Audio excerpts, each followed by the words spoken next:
I'm Matt Forbes, and this video is about one of the most famous small boat manufacturers, I think, in the world. I'm joined by Jon Partridge. Jon, great to meet you. Morning. Good to see you.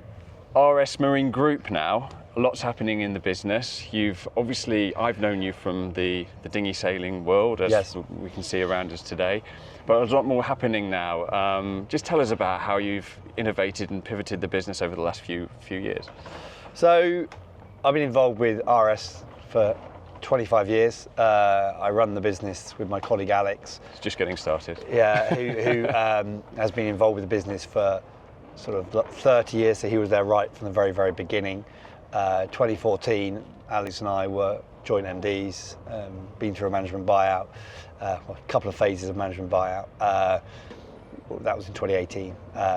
And since really the last few years, we've seen really steady growth in the dinghy brand, in the dinghy market, all across the world really, which has been fantastic. We've added products, mainly in the recreational market, or the training and sailing school part of what we do.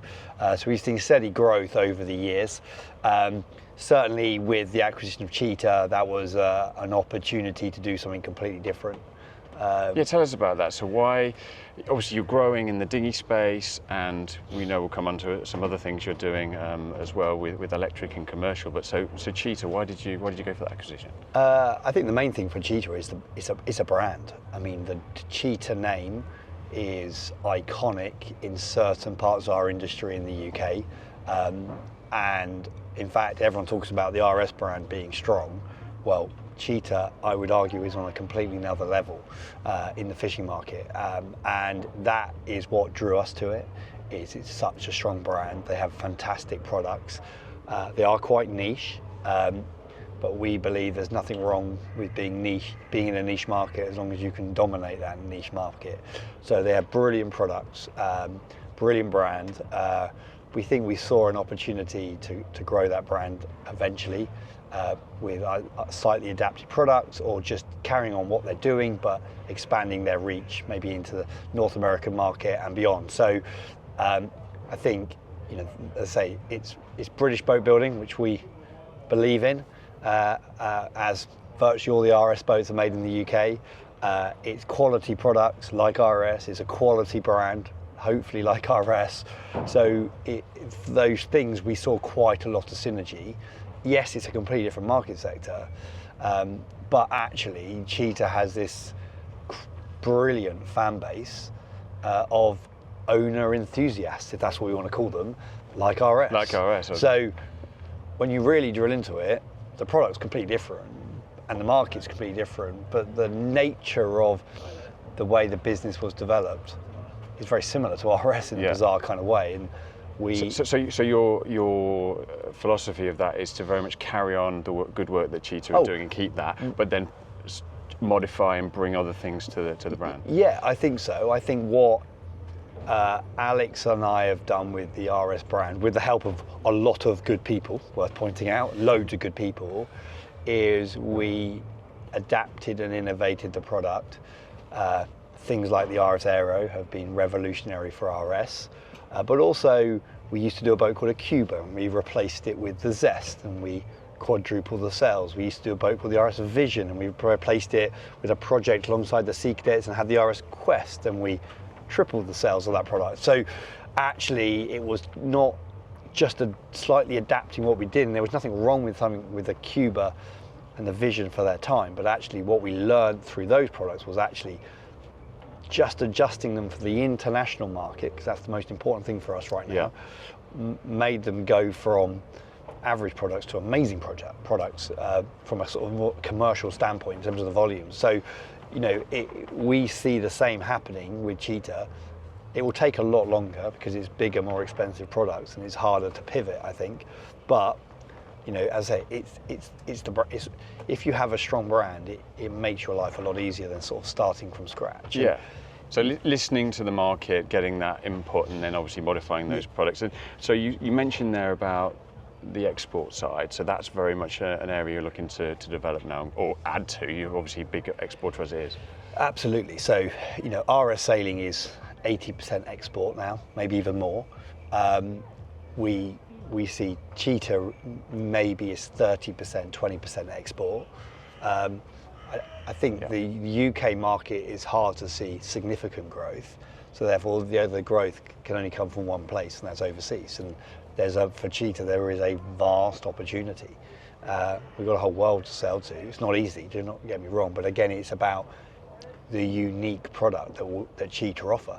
Nobody else can build a bespoke under 12 metre catamaran like cheetah do, and pretty much lay it out however a customer wants in the commercial stroke leisure setting. So, you know, I come to this show, we're at Southampton, and I look at the options for leisure motorboats between, say, 6 metres and 10 metres, and thankfully we're not in that direct marketplace because there's a lot of choice, there's a lot of competition. If we think about buyers, I don't even know how they choose, if that makes sense, because there's just so much options. Whereas, say, we are niche, but I think there's not many people or organisations globally that can offer what cheetah do at the price point they do it at and the speed they do it at. So I think there is lots of reasons why cheetah can stand the test of time beyond, you know, because of the nature of the product and the brand, you know, and, you know, quality product. Absolutely. How have you managed to get RS such a loyal following with RS with your customers? I know personally people that have owned your products for many years and would never go away from the brand, and they look to see which new boats you bring out, and they're very much affiliated with you. How have you managed to nurture that loyalty? If we're going to be brutally honest, I'm not entirely sure. Back in earlier this year, we had our 30th anniversary regatta, and at the end of that, obviously, we closed it out with a few words, and we spoke about this thing called RS and what is RS, and I don't really know quite what it is.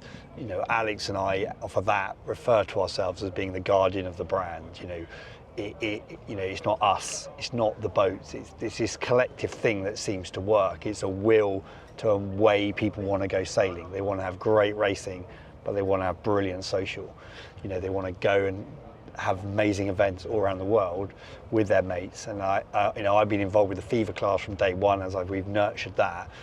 And the parents I've met and the coaches I've met globally have been amazing, and some of them have turned into lifelong friends.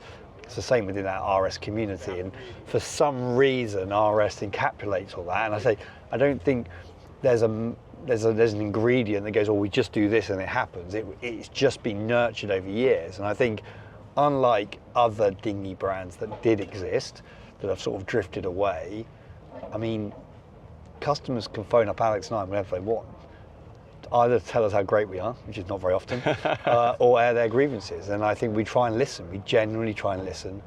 We try to run awesome events, and events are very important to us. We have amazing people that run our class associations. You know, Sally, Claire that run the naughty classes, Pete Barton that's involved with the Aero class. We've got Chrissy and others that are involved with the Fever class. Marcus that's involved with the Terror class.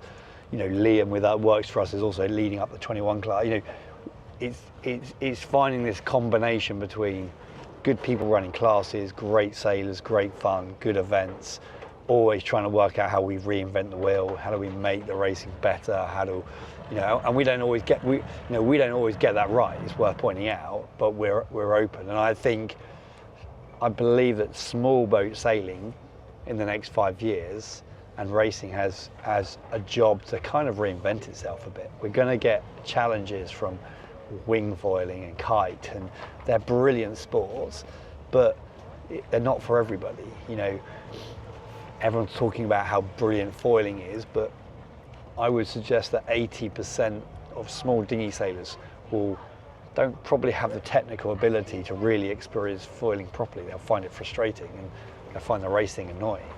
You know, whereas, you know, I race a 400 on a Wednesday night at Parkstay, and we get 10, 12 boats, and the racing is awesome. Yeah. You know, awesome, and that's what people want. And then we have a beer and have food afterwards, and that's what RS is about. Well, as an ex-400 sailor, I can testify to that. Yeah. So I think what is RS? I don't know what RS is. It's a thing. and somebody put some magic fairy dust on it, and somehow it's, as custodians of it, we've got to keep that fairy dust on it. And I think that's just understanding that's important to us. And without that, we have nothing. So we need to ensure that events are brilliant, you know, classes are well run.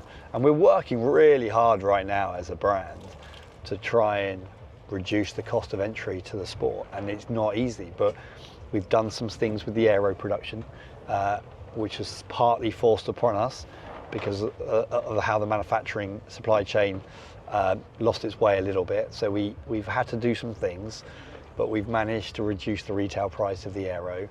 That's definitely had a positive effect on the market. Since we've done that, we've sold quite a lot of boats.